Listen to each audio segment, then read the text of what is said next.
Welcome to social post devotional channel. మార్చి నెల 2024కు సంబంధించినటువంటి ద్వాదశ రాశి ఫలితాలని మనం తెలుసుకోబోతున్నాం. అందులో ఈ నెల చాలా ముఖ్యమైనటువంటి ఒక అద్భుతమైనటువంటి నెల.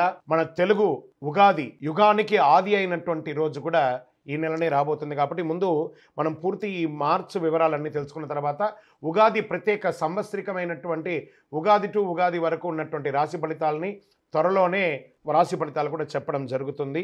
జ్యోతిషాస్త్రం అనేది ఒక పడుతున్న వర్షానికి ఒక గొడుగే మాత్రం. జ్యోతిషాస్త్రం జీవితం కాదు. బాగా గుర్తుపెట్టుకోవాలి. మీ పూర్తి జాతకం మీరు తెలుసుకోవాలి అని అనుకుంటే మీ యొక్క date of birth, time of birth, place of birth అవన్నీ కూడా మీ పరిసర ప్రాంతాల్లో ఉన్నటువంటి జ్యోతిషాస్త్ర నిపుణులు సద్గురువులని సంప్రదించి వారిని గౌరవించి మీ యొక్క రాశి ఫలితాలను తెలుసుకోండి. మీ లగ్నం ద్వారా, మీ యొక్క పుట్టిన టైం ద్వారా సంపూర్ణ జాతకం అనేది వస్తుంది. గురుగారు, నేను మీ దగ్గర తెలుసుకోవాలనుకుంటున్నామంటున్నారా? మా కింద కనబడుతున్నటువంటి మా యొక్క నంబర్, మీ యొక్క name, date of birth, time of birth, place of birth వాట్సాప్లో చేయాలి. మేము మీకు రిప్లై ఇస్తాం. ఫోన్ చేయకూడదు. మా సద్గురు జ్యోతిషాలయం తప్పకుండా మీకు అన్ని రకాల సేవలు అందించడానికి సిద్ధంగా ఉంటుంది. శరణమయ్యప్ప. జ్యోతిషాస్త్రరీత్యా ద్వాదశ రాశుల్లో రెండవ రాశి అయినటువంటి వృషభ రాశి మిత్రులారా, మీరు కృత్తికా నక్షత్రం 2, 3, 4 పాదములు, రోహిణీ నక్షత్రం 1, 2, 3, 4 పాదములు, మృగశిరా నక్షత్రం 1, 2 పాదాలకు జన్మించిన మీరు వృషభ రాశి వారిగా పరిగణించబడుతున్నారు. ఈ నెల మీకు శుభాశుభ ఫలితాలు ఎలా ఉన్నాయంటే, మార్చి మాసంలో శుక్రుని అనుగ్రహంతో మీరు ఆనందంగా జీవిస్తారు. రాశి అధిపతి అయినటువంటి శుక్రుడు 7వ తేదీ వరకు మకరంలో ఉంటూ 7వ తేదీ తర్వాత కుంభంలోకి ప్రవేశిస్తున్నాడు.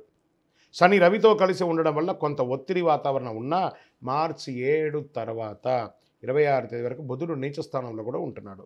రవి 4వ ఇంట్లో, బుధుడు నీచ స్థానంలో ఉన్నప్పుడు స్థిరాస్తులు కొనుగోలు, అప్పు ఇవ్వడం అనేది జాగ్రత్తగా ఆచితూసి చెయ్యండి. శని కుజుడు 10వ ఇంట్లో కలిసి ఉండడం వల్ల కొంత ఘర్షణ వాతావరణం కూడా వచ్చే అవకాశాలు ఉంది. ఆరోగ్యపరంగా కాస్త జాగ్రత్తగా ఉండవలసినటువంటి ముఖ్యమైనటువంటి నెల. పనికి సంబంధించి మీరు యొక్క అదనపు బాధ్యతలు, మీ యొక్క ఉద్యోగంలో అదనపు బాధ్యతలు రావడము, స్ట్రెస్, దానివల్ల వర్క్ లోడ్ పెరగడము ఇవన్నీ అవుతూ ఉంటాయి. నిరుద్యోగులకి కాస్త ఉద్యోగం గురించి శుభవార్త మాస ద్వితీయంలో వచ్చే అవకాశాలు కనబడుతున్నాయి. ప్రభుత్వ ఉద్యోగులకి ప్రయత్నించే వారికి ఇది చాలా అనుకూలమైనటువంటి సమయం. ఊహించిన ఫలితాలు రావచ్చండి. అయితే తొందరపాటుగా ఏ నిర్ణయాలు తీసుకోకండి. ఆర్థిక పరంగా సానుకూలత కొంచెం మాస ద్వితీయంలో వస్తుంది. విద్యార్థులు కాస్త ఎక్కువ కష్టపడాలి. చదువు కోసం విదేశాలకు వెళ్ళాలనుకున్న వాళ్ళు మీ యొక్క యూనివర్సిటీని చక్కగా ఒకసారి 2 సార్లు చెక్ చేసుకొని డాక్యుమెంటేషన్ అంతా చూసుకొని వీసాకు అప్లై చేయండి. 2వ వారంలో ఈ నెలలో ఉద్యోగ అవకాశాలు, కొత్త ఉద్యోగాల కోసం ట్రై చేసిన వాళ్ళకి అవకాశాలు వస్తున్నాయి. అగ్రిమెంట్స్ వేసుకోవడము, లేదా ఈ బ్యాంక్ లోన్స్కి అప్లై చేయడం, చిట్ ఫండ్స్ తీసుకోవడం, ఇవన్నీ బాగా డాక్యుమెంట్ చెక్ చేసిన తర్వాత చేయండి. విదేశాలకు వెళ్ళే వాళ్ళకి ఇది ఒక మంచి అవకాశము. కొత్త వాహనాలు కొనే వాళ్ళకి అవకాశము. వ్యాపారంలో ఉన్న వాళ్ళకి కాస్త స్ట్రెస్ ఉంటుంది. కొత్త వ్యాపారాలకు వెళ్ళకండి, ఉన్న వ్యాపారమే బాగుంది. రియల్ ఎస్టేట్ మిశ్రమం, అకాల భోజనం అయితే వస్తుంది. ఐటీ రంగం వారికి, మీడియా రంగం వారికి కాస్త మిశ్రమంగా కూడా ఉంటుంది. మీరు జాతకం ఎందుకు తెలుసుకోవాలనుకుంటున్నారో మీ యొక్క పేరు, వివరం, date of birth, time of birth, place of birth కింద నంబర్కి వాట్సప్ చేయండి. ఇంకను మీ యొక్క 5 అనే ఒక నంబర్ మీకు లక్కీ నంబర్గా కూడా చెప్పచ్చు. రైతులకి ఇది చాలా మంచి కాలం, కళాకారులకు కూడా చాలా బాగుందని చెప్పచ్చు. బుధవారం మీకు చాలా కలిసి వస్తుంది.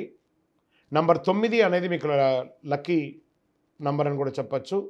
పింక్ కలర్ మీకు కాస్త ఆందోళన తగ్గించే అవకాశాలు కనబడుతున్నాయి.